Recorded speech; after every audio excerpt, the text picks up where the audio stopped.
14 weeks out from the Texas Pro, we're here at the Muscle Factory Day, and guess what we're training? Legs.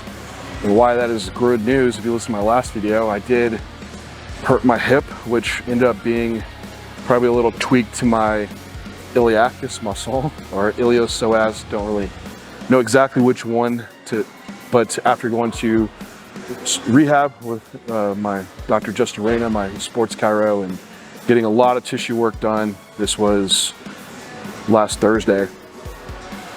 Did dry-needling TENS unit on it, also some wind back and laser therapy.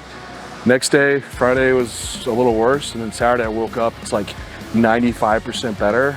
And then the next day, like 100% full range, could load it. So I haven't trained legs in 2 weeks, so we're training a day. Hopefully we stay all in one piece, and let's jump into the workout. Okay, so leg day. I have been doing a Smith upright row and a pec fly. Since I'm in this holding phase and recovery's not quite there because gear's lower, I have pulled that on this day. So need the recovery connected tissue wise, so just focusing purely on leg work today. Starting with a prime leg extension. I always do leg extension first, just to be able to limit my load in my squat, and even more so today, just to make sure I don't have to use a lot of load in the squat to not load as much on that hip flexor. So just still doing about a little bit more loaded lengthen on this prime leg extension. Just doing 2 sets here, and like I think I did 10 or so in the first, then like 7. So with structuring this leg day, start with the strongest body part first, and then make sure to manage fatigue throughout the session. It's kind of like the overall training philosophy throughout all these sessions. So quad, then we go hamstring next, then we go quad. So while some fatigue dissipates off like from leg extension, I can then do while doing my hamstring curl, then go to my squat. So can maintain like good loading throughout, and also fatigue, and then prioritize strong body parts where they need to be, or let's say prioritize weak where they need to be, and deprioritize strong body parts. So next is a prime lying leg curl. Do single leg, because I found that it is far less taxing on my lower back, and I can keep so much more tension on my hamstring and getting a lot more out of it. So I'm doing 2 sets here in the prime lying leg curl. Loading's pretty much like a 4-to-1. So 4 to like say 40 pounds to 10 pounds, top peg to middle peg. So loading a bit more lengthened, but the hamstring's not fully lengthened. So it's actually more of a mid-range exercise, which why I'm doing this is because on my other, what used to be leg day is no longer existing. And so I'm moving some hamstring volume into this session. So I'll have 5 sets of hamstrings, 5 sets of quad work for today's. Not training legs in 2 sessions might be pretty sore today. But some people ask me, like, what do you do for recovery? Are you doing BPC or TB 500? And I haven't got a lot out of those in the past. I feel like, for at least me, they seem a bit overhyped. Growth hormone is key. Same with like any of the other, all the other serums and peptides and everything. Like, there's some interesting stuff out, but man, still like anabolics and growth hormone are kind of rule it all for recovery. And the other, like, I really put my to going to see my sports chiro and putting that kind of work in. But anyway, that was pretty much it. That and doing some just actual rehab exercises, get the most out of it for recovery. So 2 sets here on this lying leg curl, and that's going to wrap up this one, staying a little higher reps, like 10 to 15. Right after prone leg curl, pendulum squat. That is the squat of the day.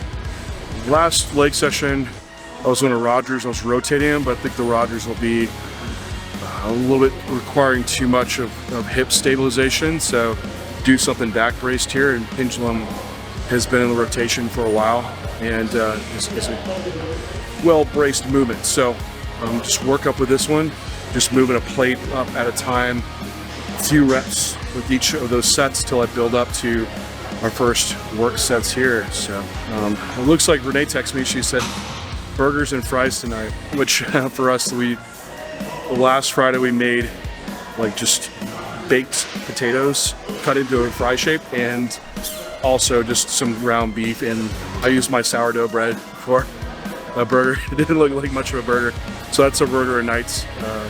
Burger night, what that looks like. But tomorrow is probably going to be a repeat of what we did last Saturday, which we went to a car show in Boerne, Texas, which was put on by the Corvette Association, which I love car shows, so that was awesome. Then we went to see the Count at 2.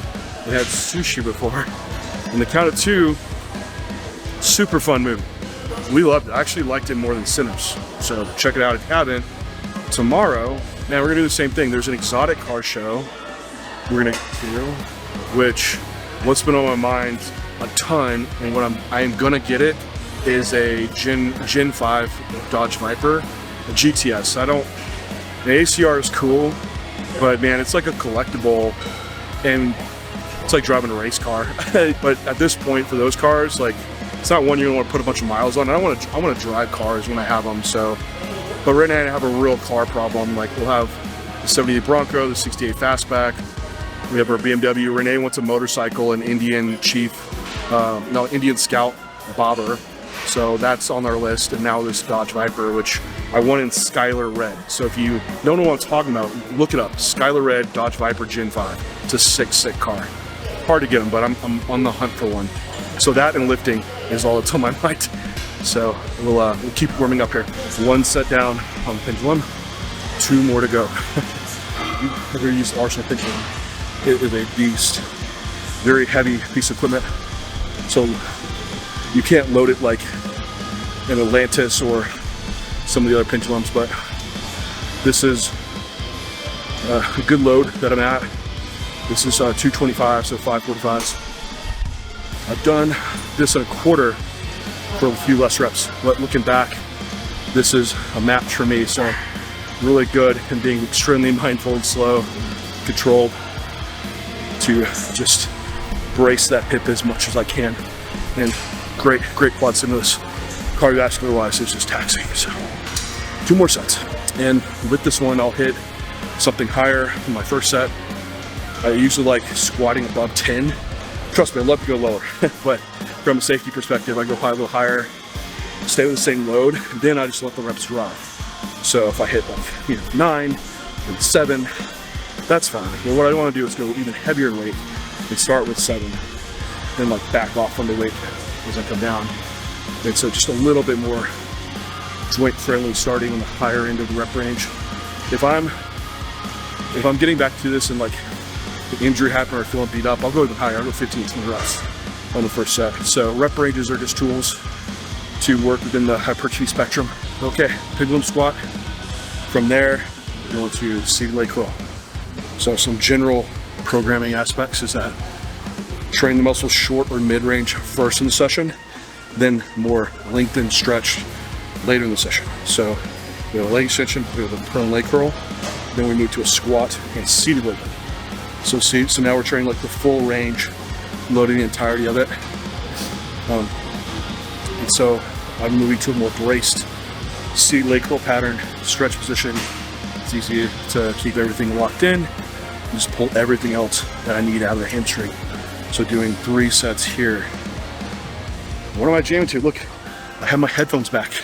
My last workout, if you watched the video, my headphones had died and had to order new ones. So that gotta have them on leg day. And what I've been jamming to the whole time, see that, is the Spirit Box 2020 set list. I jump around, I like all kinds of music, but I definitely lean more into metalcore, which Spirit Box, she's a female vocalist, wicked voice, and she can really sing. So she go singing to like crazy screams. Fun for leg day. So that's what I've been jamming to. And hang in there. I'm going to give you my full physique update. I just can't do it during this leg session. I need to be able to just like sit down and think when I'm done, and then be able to talk to you. So we're almost done with the session. Then we'll wrap up and show you where I'm at. Okay, that wrapped up today's session. 5 sets of hams, 5 sets of quads. Not a huge, very high volume session today, but just have recovery in mind because, again, I haven't trained legs in nearly 2 weeks, so don't want to go overboard here, and I can always add a bit more in. And we're also, this phase truly is more maintenance. And getting into this update, that's kind of in what I'm doing. So I have my current physique check-in that I actually got to do. You can see the video here. And comparing back from my last check-in over 2 weeks, conditions very, very similar.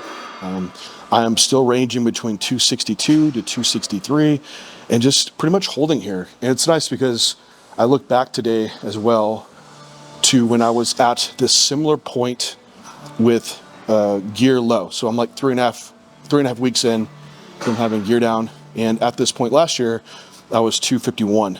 So it's good, like 11 pounds up, and also conditions pretty similar as well. So anticipate that still being like another 9-10 pounds heavier on stage, which would be tremendous. But again, we'll see what it turns out to be. With seeing the visuals over 2 weeks, and the plan hasn't really changed, just continue doing the same thing. So diet's still going to say with 700 grams of carbs on my train days, that's 65 grams of fat and 330 grams of protein. My non-train days, fats come up to about 90 grams and carbs come down to 450 grams. Protein's the same. Steps at 10,000, and I haven't been doing cardio the past 2 weeks since this thing with the hip happened. So I'm going to start integrating that back in this week slowly. So I'm not doing HIIT because I just want to be really careful with my hip. Probably do steady state. Probably do it on my mountain bike. And I realized like I might have hurt myself on the mountain bike. I can't pinpoint that for sure though. So I'm just going to bring it back in, just a low intensity, but I really like being outside and being able to bike. So that's what I'm doing. Did it the other day with Renee, and it was perfectly fine. So that's it. That's steps. That's cardio. That's training is going to be back to push, pull off, push, pull legs off, repeat. In 2 weeks, I'll start raising gear back up and actually start dieting. So that's where I'll be in regard to that. And during this phase, training is everything. Like, keep your execution at the same with high effort. That's what's going to hold tissue. We're talking about the holding phase. That's it. This is what holds tissue. And it's not, needing to make sacrifices in those regards. It's like backing down volume so you can uphold that effort. And that's how we program in this session. But if you want to learn more, check out level 1. That's where I teach all this stuff, how to move from your push to your hold to your fat loss phases seamlessly and bringing the most stage weight to stage. Anyway, everybody, thank you for tuning in, and we'll talk to you next week.